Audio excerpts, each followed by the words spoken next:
কোনো একদিন তুমি ডিপ্রেসড ফিল করতেছো, there is nothing wrong with that. কোনো একদিন তুমি একটা খারাপ কাজ করে ফেলছো, say to say you have to taken drugs কোনো এক সময়, বাট তুমি এটা বাদ দিছো, don't feel shit about it. মানুষ মাত্রই ভুল। ধরো কোনো একদিন তুমি অ্যাংজাইটিতে ভুগতেছো, কোনো একটা এক্সামে খারাপ করছো, তুমি প্রতিদিন হার্ড ওয়ার্ক করতে চাও, পারতেছো না, তুমি কোনো একদিন জিমে যাও নাই, কোনো একদিন তুমি টার্গেট করছিলে তুমি 10 আওয়ার্স হার্ড ওয়ার্ক করবা, তুমি 2 ঘন্টাও করতে পারো না, there is nothing wrong with that. Late করে কোনো একদিন ঘুম থেকে উঠছো, কলেজ যাও নাই, কোনো পরীক্ষায় ফেল করছো, there is nothing wrong with that. Stop feeling bad for this. তুমি আমারে দেখতেছো না, আমি এত গাইডলাইন দিই না, আমার লাইফটা পুরো একটা লিটারাল হেল, লিভিং হেল, পুরা শিট, তারপর আমি কাজ করতেছি না, কাজ হচ্ছে না, সবকিছু হচ্ছে। সো এই যে এটা হলো আমাদের জেনারেশনের সমস্যা। সোশ্যাল মিডিয়া বিভিন্ন ভিডিও টিডিও আসে, আমাদেরকে একটা পারফেক্ট লাইফস্টাইল বলে, রুটিন হবে, মর্নিং রুটিন হবে, এই হবে হবে।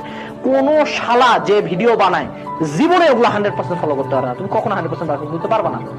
That's the beauty of life, that's the beauty of God's creation. তো মনে রাখবা, ডোন্ট চেস পারফেকশন। কথা একটাই, ডোন্ট চেস পারফেকশন। তুমি জাস্ট ট্রাই করবা যে ডে বাই ডে ইমপ্রুভ করার। আচ্ছা ঠিক আছে, আজকে জিম যেতে পারেন, ঠিক আছে কালকে থেকে যাবো।